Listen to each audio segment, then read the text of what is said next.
So at the top, if you, I mean, you know, it's a mimetic exercise, right? To try and collect Kurt Cobain's top 50 albums, like who really gives a shit? But there's a couple of curious things in there, and there's a curious, in terms of used CDs and not used CDs, there's a really curious opportunity, which someone pointed out to me actually, and I didn't realize was possible and still an option, which is that you can buy the complete recorded output of the Wipers direct from the band for $15 on CD. It's $15. And I did, and because I had, so this was originally released as like a heavy, thick plastic 3 CD case, but they released it as a paper fold-out wallet with it. It's the same discs. They're not CDRs, they're real, they're pressed.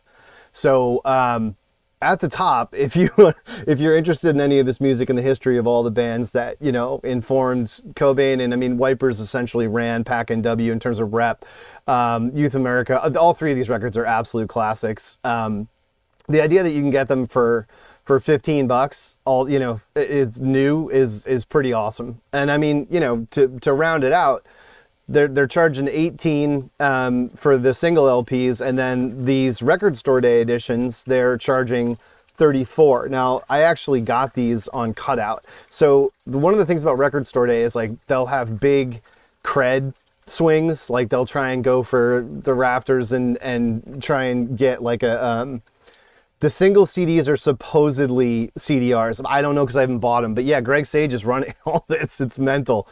But anyway, these are beautiful. I have them. I got them, like I say, on cutout. A lot of record store day stuff, you know, they misjudge the market. Like they want to put out something that's credible and cool, but like it doesn't sell. At this point, almost everything sells because it can be scalped. So it's not as much of an issue now as it used to be. In terms of not as much of an opportunity now as it used to be. Like it used to be that you would, you know, things would fly under the radar in record store day and you could get a total bargain on cutout vinyl, like, you know, a year later or something when you go to the stores that have them. I mean, in where I am in Massachusetts, it's going to be like a Newbury Comics, and I bombed a suburban Newbury Comics that's really isolated, and they had these cut out to like $25 each. And anyway, so, you know, again, this is why CDs are compelling, because it's the reference master audio. For $15 you're getting all 3 albums. And again, I did buy this. I can tell you factually, these are pressed CDs. These individuals, he tells you right on the site, are CDRs for $8, which, you know, I don't know why you wouldn't want that. Yeah, the hi, how are you memes and the Cobain effect. So I didn't, you know, this could be a totally stupid stream and end up being more conversational, because I didn't like prep and research what's happened with these. And a lot of these are obvious records, like we've talked about before. We've talked about, you know, Sonic Youth's Daydream Nation is on this list. You know, it's not like a lot of it is a shocker. But if you look at this as just like a topic, as a survey of things, you know, he did it. It's a good window to me. Yeah, exactly. So the comment you're making about how it's crazy that he was aware of Swans, there's a number of records on this that it's sort of like crazy to think of him being aware of, or like that, not only aware of, he was already a huge fan of and had inspired him when he was younger. I mean, it speaks to the fact that there were really good record stores and there's a college community nearby. And that's how you have people that are just like, wow, you're listening to, you know, friggin' Saccharin Trust, like in Aberdeen.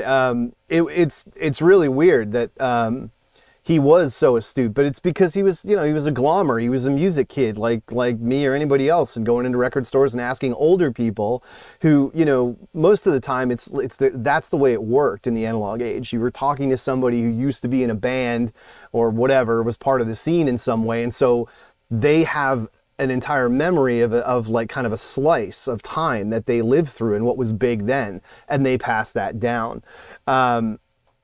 Yeah, the Surfer Rosa thing that's totally about Albini. I mean, look, if you read the Pixies oral history, Fool the World, I've recommended it before, recommend it again. It's great because that's what I like, pure oral histories. I don't want to read some person's version of the history of a band or of a record label. Like, it's fine as history, but oral histories is where you get the juice.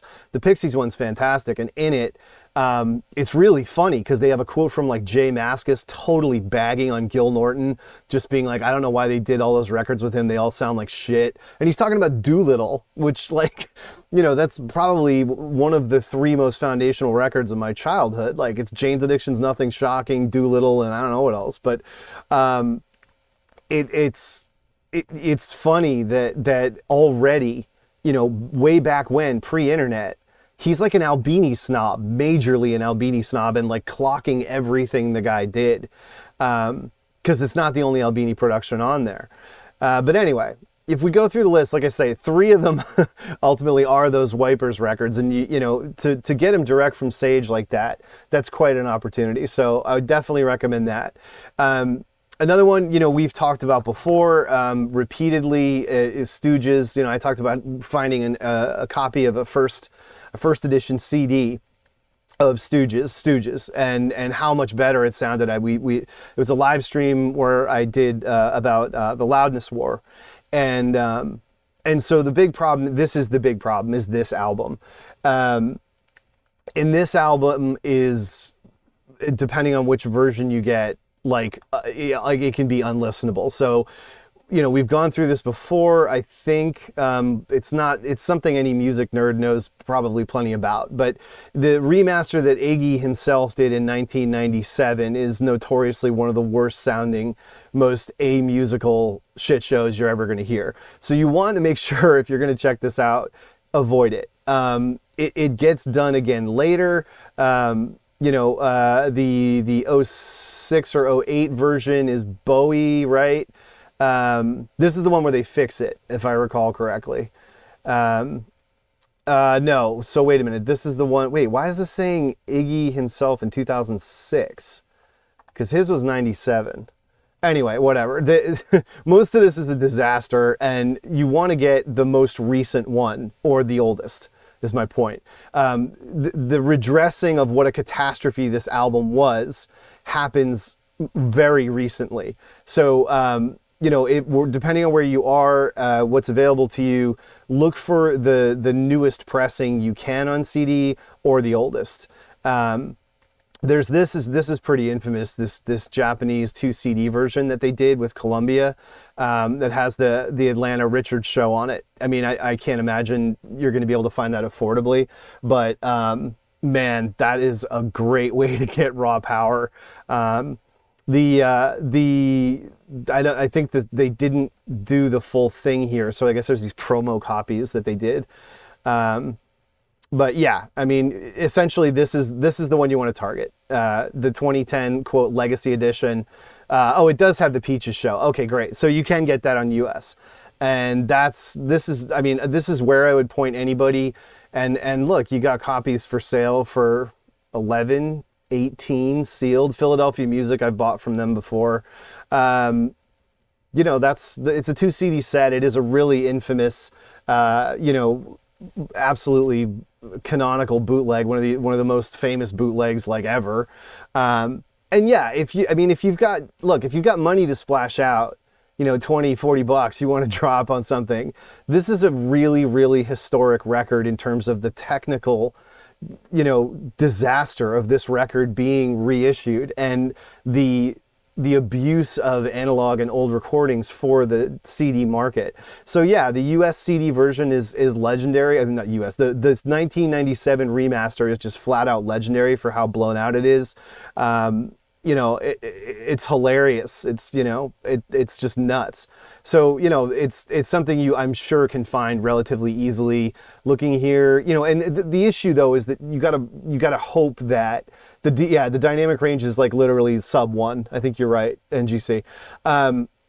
The issue with this is something that I just ran into, right? And it's not infrequent. It's probably happened to me a handful of times, and I don't ever get upset about it or blame sellers or whatever, but it's frequently the case that stores will have things misallocated, meaning you think you're buying this edition and then you buy it and you get a different pressing. It just happened to me when I was trying to find, in another stream I mentioned how I collect the Sub Pop promo CDs because the artwork is like iconic to me, having been like a 90s music radio person. I ordered what was listed as one of the variants. There's 2 variants of the Codeine White Birch promo, and I ordered it, and it came and it was the regular album, but it had a hole punch through the UPC, through the SKU. So the seller, in good faith, was trying to make anyone who would buy it aware that it was a promo copy, because that's what that indicates, but it was listed under the promo copy with the different artwork. And so, you know, kind of a mix up. You know, I'm not one of those people who freaks out about it. I didn't make them refund me anything, whatever. I'll give it to somebody. Maybe we'll, I'll get it over to shipping and we'll stuff it in with a Mutual Skies order. Somebody orders one of our records. Anyway, the first CD of this is actually very, very late in coming, if I remember right. Yes. So Raw Power doesn't even come out on CD at all until 1988. This is really, really good, strangely, because of the preservation of the headroom and what a mess this album is sonically. Shake Appeal, title track, Search and Destroy, and give me the whole thing front to back. You know, the fact that it's like you get the OG Columbia red spine, I love that shit. I love that shit. So to me, this is the kind of record that I would want to have like probably 3 copies of. I'd want to have this OG, I'd want to have the 97 Infamous Blowout, and then I'd want to have this latest Legacy Edition one. Because again, you get the famous bootleg, and you get the fact that everyone's been through, yeah, they just uploaded the remaster. Everyone's been through the cycle of doing this wrong and doing records injustice is really the way to talk about it. And so in this one, you get the whole story of the Loudness War, the whole story of the misunderstanding or the failure to comprehend what CD represented and what its potential was. So, yeah, I mean, agree in the chat that you know, that's really what I'm saying. There's only so many records that hit this note of just defining this issue. And if you're a used CD collector, if you're somebody who is really bought in on what this uncovers about music history, you know, archivally, certainly not historically, because this is a vinyl album, but the evolution of CD itself as a medium, and the potential, the failure to capitalize on that potential, and the ability to abuse it is all right here in Raw Power. So it's a great one to fixate on, to collect, and as we've seen here, it's relatively affordable to take that down. Surfer Rosa by the Pixies. Now for me, being my age, being Gen X, anybody, you know, I'm very young Gen X. I'm almost a couple years away from being a millennial, I think. But anybody my age would have gotten this as the combo CD that came out on Rough Trade in the late 80s with Come On Pilgrim attached to it. So that one is somewhere here. It doesn't look like they're, yeah, here you go. Wait, what? Why is it, they're not labeled right? They don't have it labeled with Come On Pilgrim. That's so annoying. I don't know how I'm going to find it. But at any rate, the original album, okay, so this is going to be a mess of trying to find the road. But anyway, there's no need to go heavily into this. This is the horrible copy of this. I actually own it, and I didn't bring it over here. It's on the other side of the room. I am one of the idiots that bought this absolutely stupid, absurd vinyl box set of this album. I'm so angry that I did it. It's just absolute crap, and it was just, you know, 4AD bilking everyone. I'm trying to find it. It's so bad. It's not the MFSL. It's this giant brown box set. I don't know. I don't even see it. Whatever. It's awful and really just shameful. But this one, as I say, the canon CD for this period for the late 80s is the one that combines Surfer Rosa and Come On Pilgrim, and so that's the one you want to find. And there's tons, and there it is right there. So I don't know why this is listed as that's so weird. But it says right there, and Come On Pilgrim. I mean, this is the CD all of anyone us got. And it's you know, it's everything you need. It's both of them. It's the original masters. You know, Come On Pilgrim is not produced by Steve Albini. Steve Albini does Surfer Rosa. Come On Pilgrim was done by Gary Smith. And I think Sean Slade and Colderi might have engineered one of the sessions. I can't remember. Does it say? Those credits aren't here. What a convoluted mess. But anyway, GAD 803. Okay, so this was an Italian version. He's saying this is listed as unlisted. GAD 8030. There it is. Nope, that's just the album. GAD 803. Okay. There. No, that's not it either. GAD 803. At the end. Nope.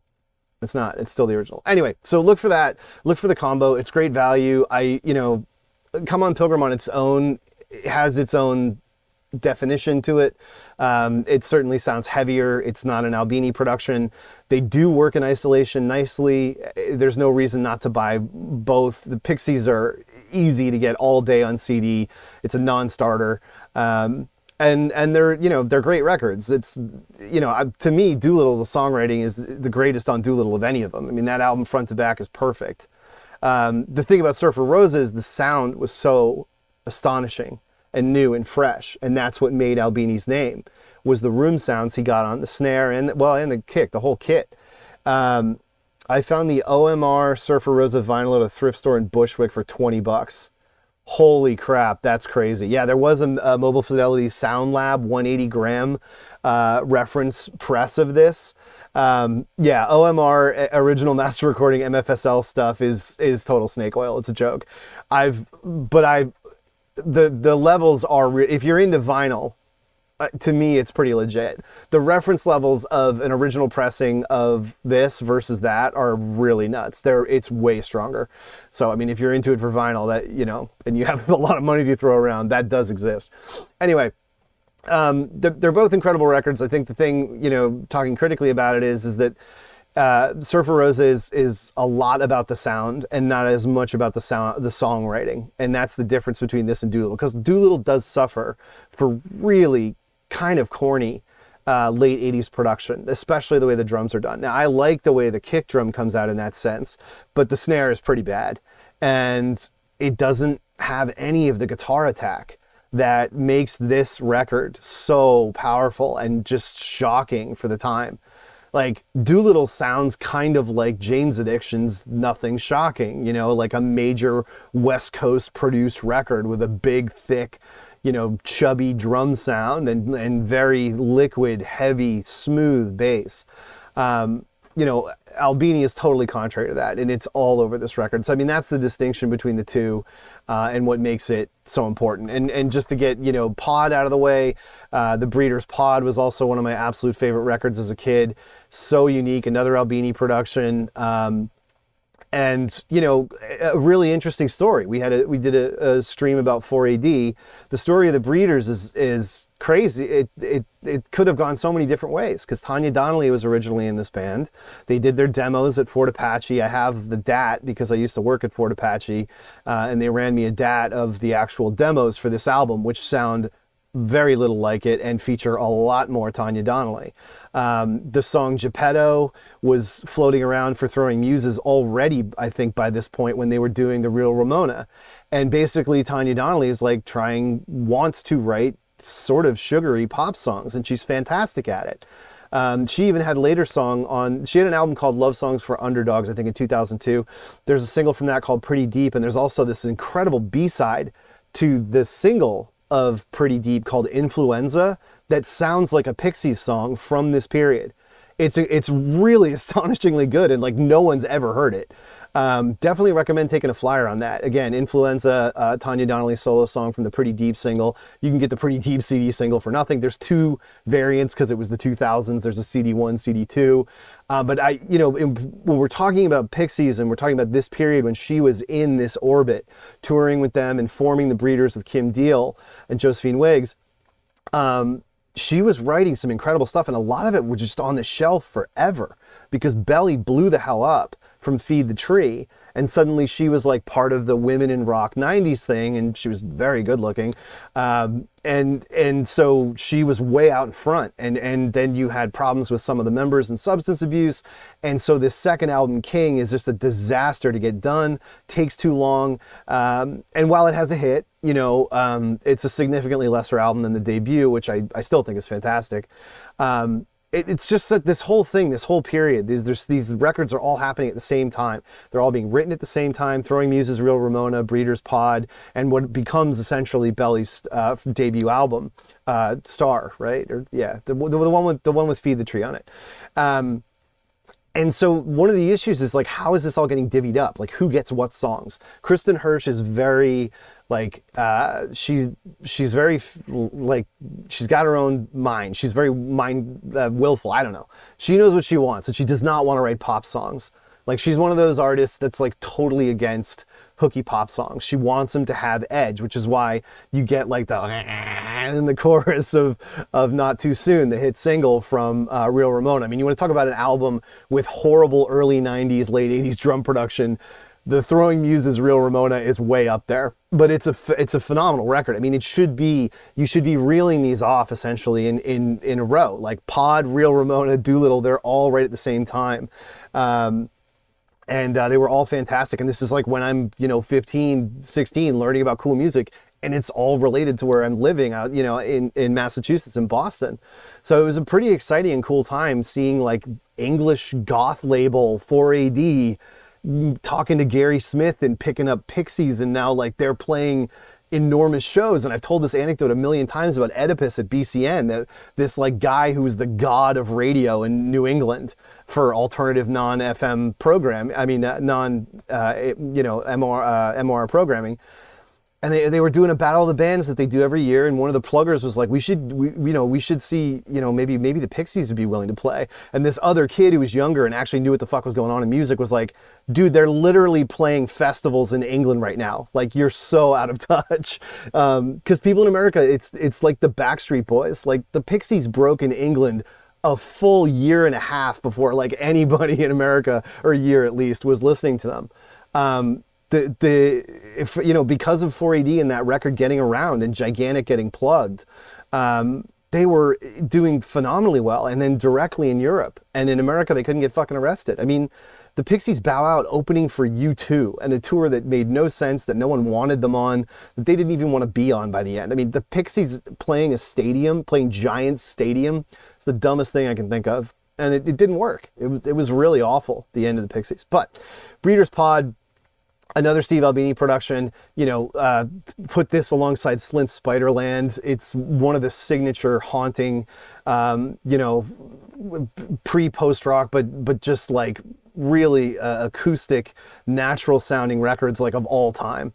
And Cobain doesn't list the EP that comes after this, Safari, but that's also one of my favorites. That was a really iconic release. One of the first digipacks I think I ever bought was like Safari and like The Cure's High single, I think, and New Order's Regret. Those were like, digipack was a new thing, cardboard digipacks. I also, Trant, love the version of Happiness as a Warm Gun on this. Doe was kind of like the little hit, but Hellbound was like would have been the hit if it was produced well. I mean, if this was produced by well, I mean radio friendly. Both Fortunately Gone and Hellbound could have maybe, but Fortunately Gone is like, what is it? It's like a minute and a half long. I love this record front to back. I love Limehouse and Only in Threes.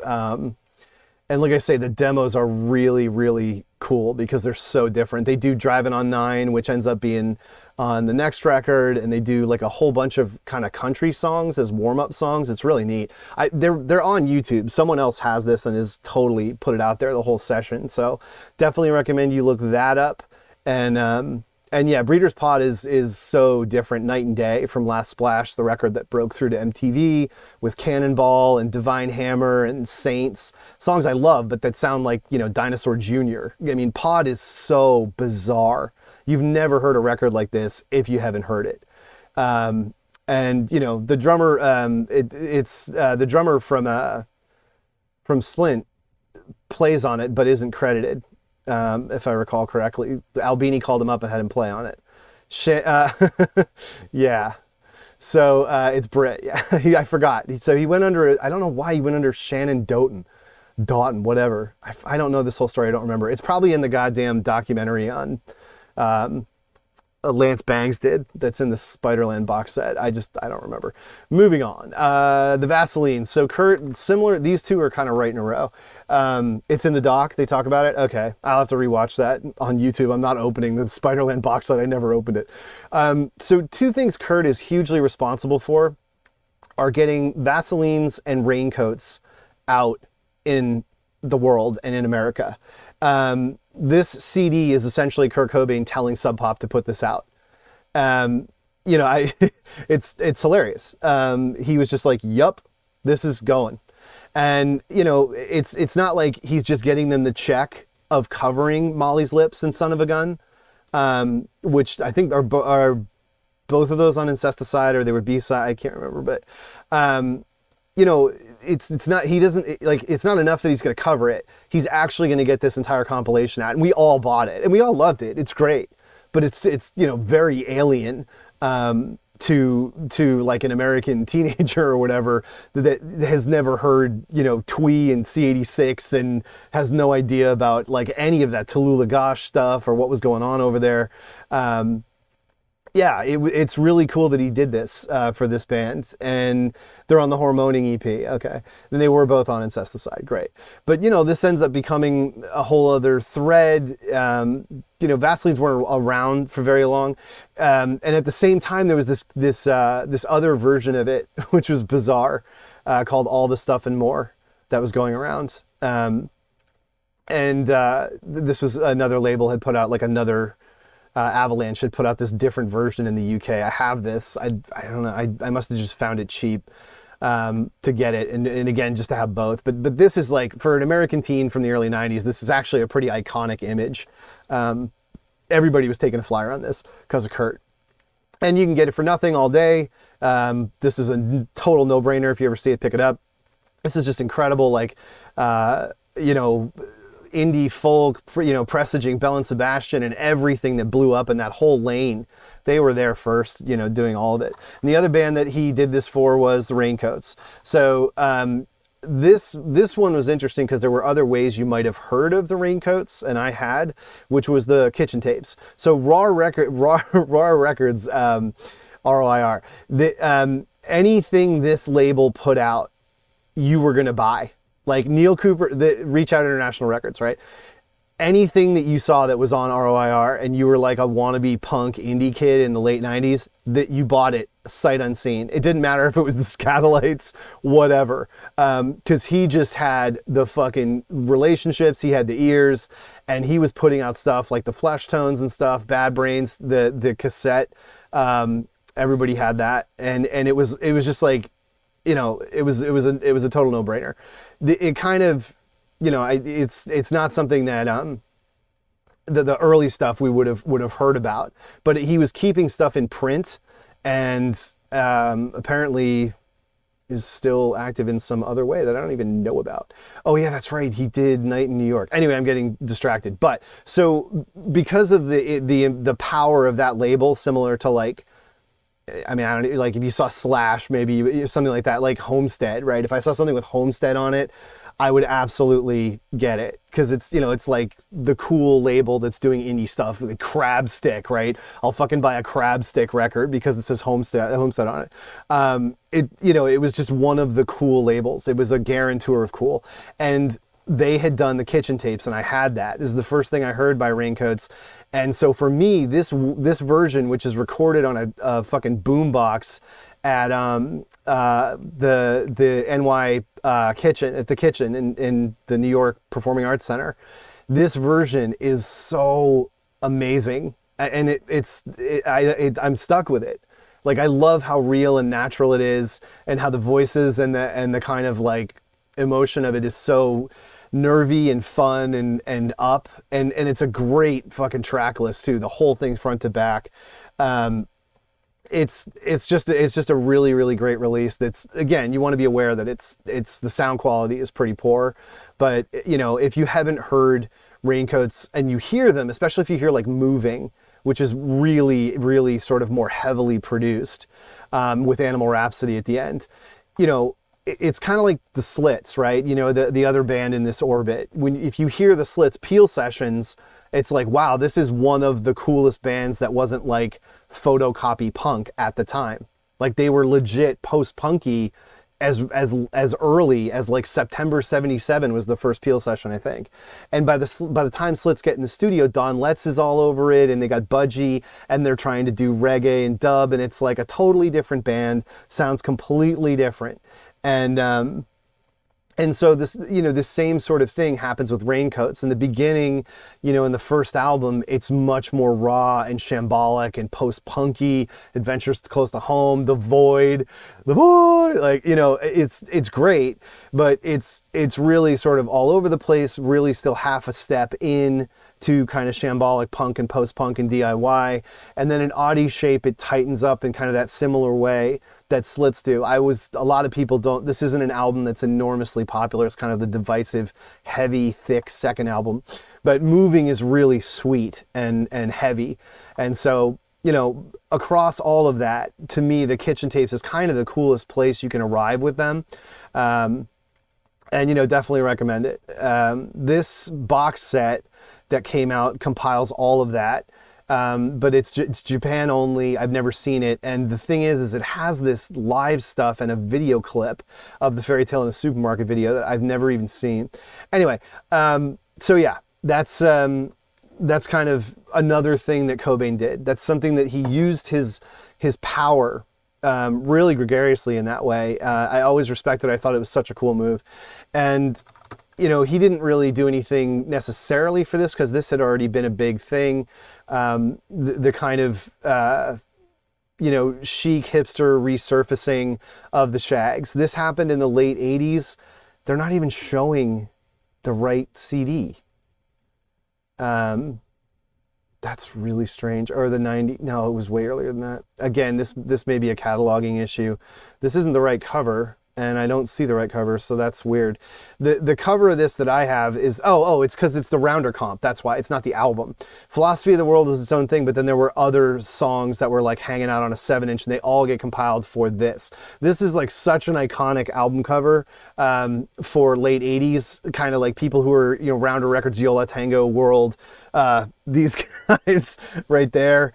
This is all kind of happening at the same time. Shaggs become this like, you know, champion band for all of these kind of, you know, jangly, late 80s, kind of what becomes the Hoboken scene, you know, mid 80s, etc. The early Yola Tango stuff. You know, this is exactly the kind of stuff that they loved. And so anyway, this was what I had. It looks like it's not that cheap to come by, but it sounds great. And the reissues of the Philosophy of the World album all uniformly sound like shit to me. So if you want to check out Shaggs, really like invest the $8 and get this, because it's really well produced. It has an incredibly crazy, hilarious liner notes. By the way, this is like 3 teenage girls in New Hampshire. Their dad like had like a recording studio or something. I can't even remember the whole story. It's absolutely hilarious. But NRBQ's involved. They had originally put the album out, and it was just like this, you know, crazy, you know, gonzo goof. And you know, yeah, it maybe is a little bit pricey. Yeah, well, there's someone here who's got it for $8.50 if that's in the States, but it's too bad if it's pricey, but I guess it's not that shocking. Yeah, there's a couple people here who have it for $10. I mean, to me, this is worth $10 for sure. I mean, because it's one and done. And I'm so happy when you're near. Oh my God. And my pal Foot, like this is, it's weird. Like they can't play. And it's like this weird gambit NRBQ's guys are doing, and they put it out, and I don't know. It's really strange. Yeah, it was Fremont, New Hampshire, and their parents insisted they play, and blah, blah, blah. Anyway, that's one of Kurt's, and it was a very, my point is, it was like a very hip kind of thing in the late 80s to be aware of that. One of the craziest things on this list is Fang. He recommends Fang's Landshark. This is like absolutely impossible to find. And I actually didn't even know it was because he was repping it. So I collect Boner Records stuff. I'm a huge fan of this label. But if you don't know Boner Records is the label that brought you a lot of things, but Melvin's principally, and a kind of a joke anti-music band called Warlock Pinchers that I've always loved. And they also had Frightwig, who were fantastic, another kind of East Bay thing, similar to Fang, who we'll go back to. You know, like I talk about, you know, ROIR, ROIR being a buy on site. Boner was massively a buy on site label in the very early 90s. I had all their shit. And so, yeah, you know, it's not like it's all great. I was never a steel pole bathtub fan. They were not called that by most people. They were derisively called steel pole butt. And that's kind of how that went. But Boner had a lot of, it took them forever to get going. And the first kind of thing they came out with was this Landshark record, which is really fucking good hardcore punk, super dark. And my point is, I didn't realize that this is the Cobain tax. So you're never going to get this. And anybody who's got it is charging like $30 for it, which really sucks. And I don't even think it's ever been released on CD. So, you know, certainly if you find a store that doesn't realize why this is popular and why they should be pricing it high, you know, they should. But it's major Cobain tax. But the thing is, it's also great. And I think it's the first Boner record. I think it's the first thing Boner Records puts out, which makes it even more cool because, you know, Boner is like, yeah, it is. It's the first thing they ever put out. So, I mean, that's going to be hard. Special Forces, World Domination, holy shit. They also, yeah, this is something we've talked about before. This became kind of a popular meme, Fearless Iranians from Hell, another classic Boner 7-inch release. They have a comp, though. They have a fairly famous CD comp that came out that you can get all of it on. So yeah, Fearless Iranians from Hell, another great Boner act you should check out. And that's also where Cobain hears MDC. So Millions of Dead Cops, Millions of Damn Christians, all the different things they called themselves. Another just like classic mid-80s kind of nihilist punk band, you know, total fuck the world band. Cobain recommends the OG MDC record. So this, I'm pretty sure you can get all day for nothing. This has got to have been released at least 8 times that I'm aware of, because this is just iconic as hell.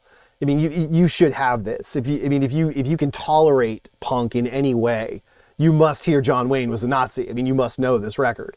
So if you don't, definitely get it. And it looks like there's 194 copies and probably plenty on CD in the $5 range. So heavily recommend that. Looks like the last, they just did a Beer City reissue on vinyl. Let's get that vinyl, baby. Let's get that vinyl tax. Anyway, yeah, I mean, the CD of this should not be an issue. They did Beer City did a reissue in 14. So right there, this is probably all day, well, $8. I mean, I would probably get this because you're getting so much extra shit, but it's going to, well, I shouldn't say that. I haven't heard it. For all I know, it's exactly the same as the original CD, and they understand mastering and it's not blown out. For me, the OG CD, the thing I like about it is it has the black border, which is not right, but this is how I grew up looking at this record. So I grew up wrong, and it's stuffed full of stuff. I mean, the original album, you know, like is how it's like what 14, 15 songs. The jacked out comp they put out is 27. I mean, this is what I grew up with, and it's got lots of great shit. So this, it doesn't look like it's easy to get. So thankfully I don't need to buy it. Oh well, it's sealed for $25. I wouldn't shied that store for that. A lot of this is, you know, a lot of Cobain's things are things we don't need to cover. Like we don't need to talk about fucking Sex Pistols and whatever. But you know, right at the top, he does have some really interesting things. Like he has Pagan Icons, Saccharine Trust, I mentioned at the beginning of this, which this really is nuts to me that he was aware of this, because it's like one of the first, you know, things that SST gets out.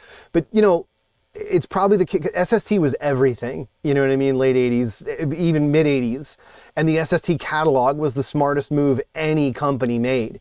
So, you know, that you just look through that and then you ask somebody who's older, right? And then you're going to know, oh, you got to hear that Saccharine Trust, record, Pagan Icons. And it is fantastic. The original 12-inch and everything. I don't know how many times they've reissued this. Wow, not many. That's crazy. I don't have this on CD. I only ever had this on a tape. I got a tape of this off a buddy. I don't even own this, so I'll have to go out and get it. There must be some kind of Saccharine Trust comp that has everything. But yeah, this, in terms of Cobain's like ear and the people he's hearing from and hearing about music through, to me, this one was one of the big standouts, along with Swans and a couple others. AmRep, yeah, AmRep was another huge label at the time. Amphetamine Reptile, Jelly Biafra's label. But, then we go through and it's like, okay, Black Flag, My War, Bad Brains, Rock for Light, Gang of Four Entertainment. It's all kind of normal. The interesting thing about his list is that he's really trying to like get himself some clout. He's like trying to like cred trumpet, because most of what he's recommending is like super old early 80s shit. And this is a theme with record nerds. Like, record geeks always want to prove that they know all about the last generation.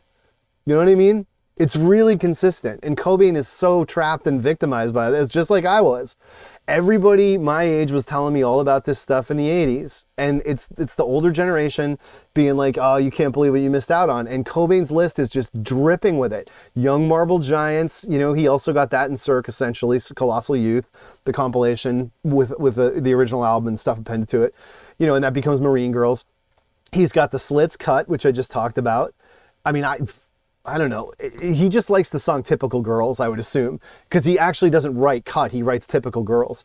I don't know. It's just really funny. Like, he's got the Faith Void split. Like, in 93, no one was repping the Faith Void split outside of hardcore. Like, no way. And the fact that he's got like such a huge palette of stuff, he's got that kind of switch in his head.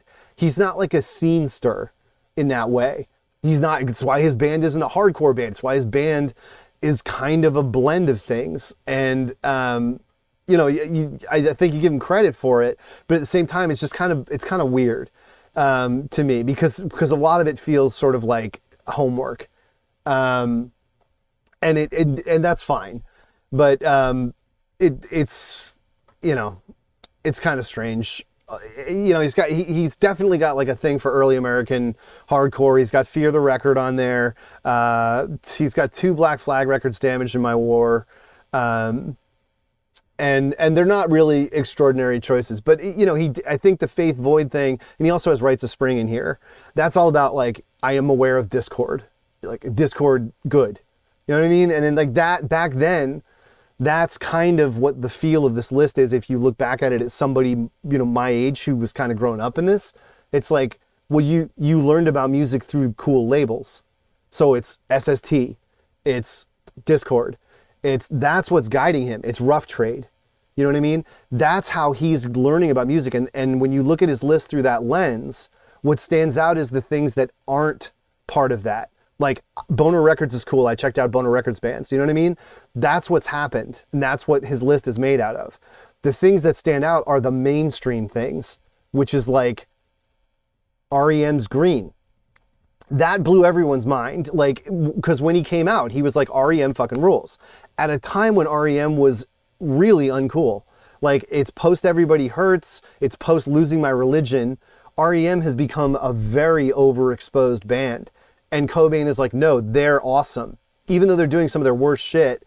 Well, no, I mean, Automatic is good, but they weren't really, really bad until he was dead. But point being, Cobain bucked a trend there, and Stipe absolutely, adored him for it. And that whole triangle of Courtney Love, Michael Stipe, and Kurt Cobain's whole fucking, psychotherapy menage a trois is just fucking ridiculous.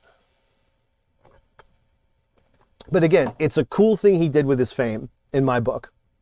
And of course he had K too. I mean, let's not forget he's got Beat Happening on the list, and he's got, stuff like that. Daniel Johnston. He does have a lot of he has Flipper. I don't think he has Weirdos or anything really SF heavy. I don't remember. But like another standout, I guess I'd say, is Aerosmith, is Rocks. So like you know, back in the day, there's this legacy kind of thing of you're a Toys in the Attic person, you're a Rocks person, because those two records are both astonishingly good front to back. But like Aerosmith were not cool. Aerosmith were like not even cool when they were around. No one ever liked them in a way that was other than just popular.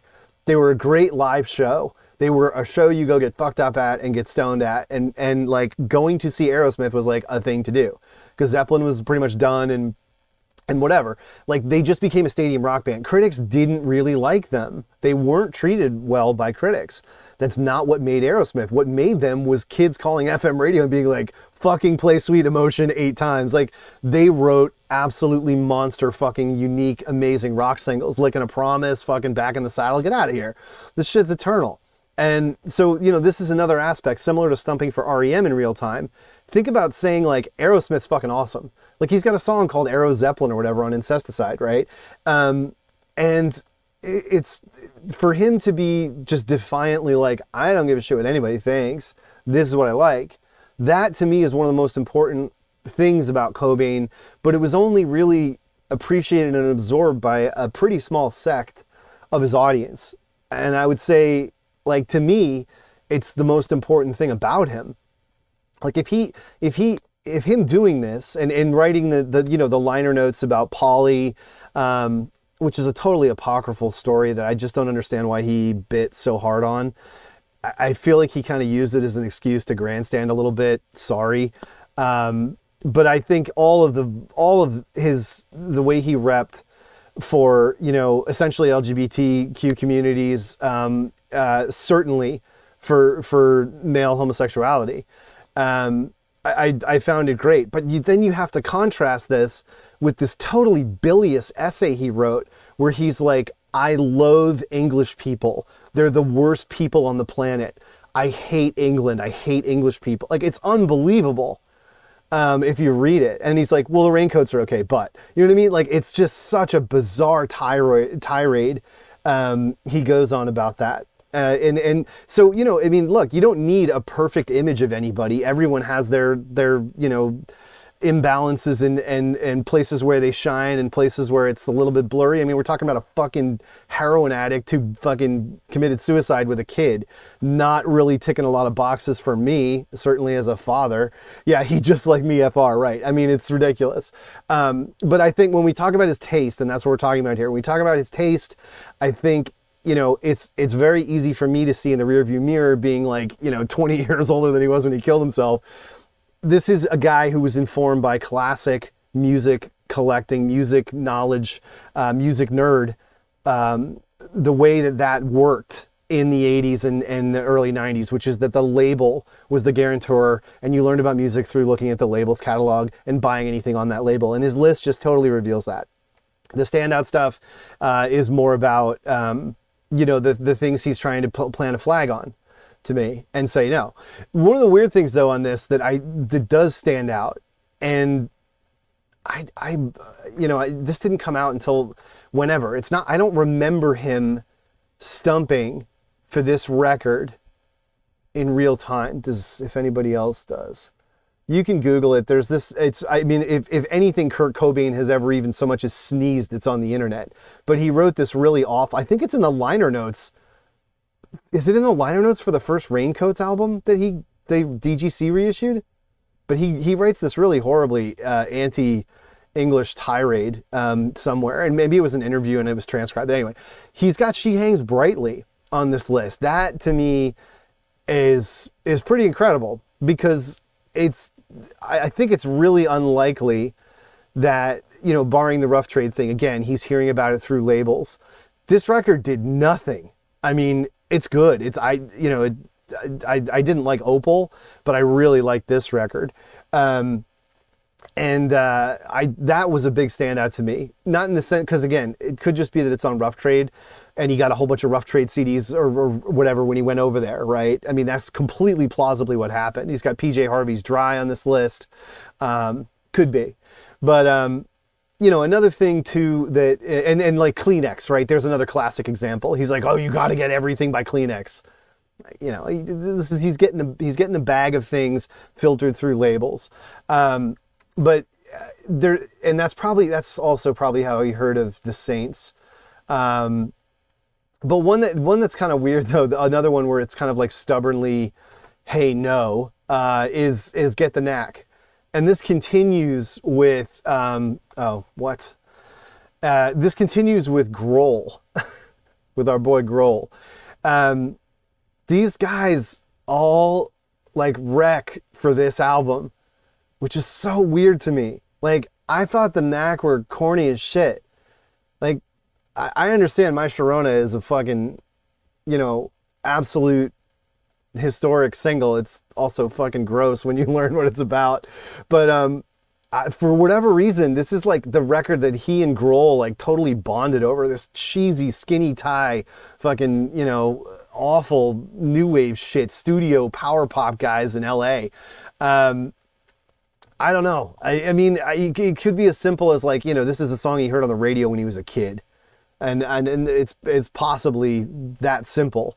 But it's just not, this is not, absolutely not my shit, I guess I'd say. What's another interesting one? Oh, and of course he's got like Lead Belly on there, which I always felt was just like, yeah, you know, whatever, that's your thing. Detroiters. This one is pretty weird that he had this on here. So, you know, No Cal, I'm sure got up there. You know, it was circulating. People up where he was loved it. But yeah, this is one, I mean, just absolutely good luck finding a copy of this shit. You know, it's all on YouTube. Everyone's heard it, you know, great. But, you know, for a lot of the people that made the grunge scene, apparently this is a really iconic album cover. I know nothing about it. It's way before I would have been aware of anything cool like this. I mean, the idea that there's like a Sacramento kind of TSOL or whatever is pretty neat. But I mean, this is, you know, look, this is 84. This is like total, you know, this shit. This is like the time when, you know, punk has become a total fucking costume, you know, the joke. And you know, there's nothing on here that's like shocking or incredible in like, you know, compared to the Misfits or any of the other bands from this period that were so unique and developed their own sounds. This is very much like mid 80s, you know, hardcore punk, which is like, you know, again, the movie Suburbia, you know, I mean, by this time it's like Vandals and all that shit is blown up and it's just gotten very, you know, kind of performative. Like it's a lock, you know, let's get on our boards and go down to the fucking club, dude. I'm not rubbishing My Sharona. It's a catchy song. I don't give a shit what it's about. Who fucking cares? But and the solo shreds, and it's a really original approach. Like, it defines new wave.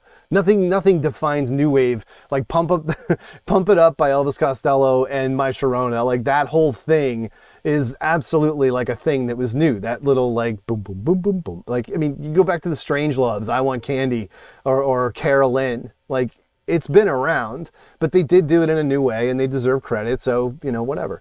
But yeah, this one's crazy. Like, if you really want to be ahead and try and track this shit down, total blank spot. I'm astonished with all the fucking reissuing and whatever that's gone on. Apparently there was a Call of the Void did a pressing. Wow. Interesting. Don't even know about this. Kurt Cobain's 32nd favorite album of all time. What a fucking pull quote. Who's running A&R at this fucking label? Oh my God, that's amazing. Jesus, that's bad. And again, only on vinyl. I guess it's never been on CD. I guess we got to try and license it. You want to get on that? Because you're in the stream. Yeah, get on it. Good. All right. Let me know when you get in touch with fucking Tales of Terror. See if we can put out a 2 CD reissue with like a boombox thing on the second disc. They'll bite. They'll go for it. Kurt Cobain's 32nd favorite LP. Man, what a legacy that is. Way to go, Tales of Terror. You will live forever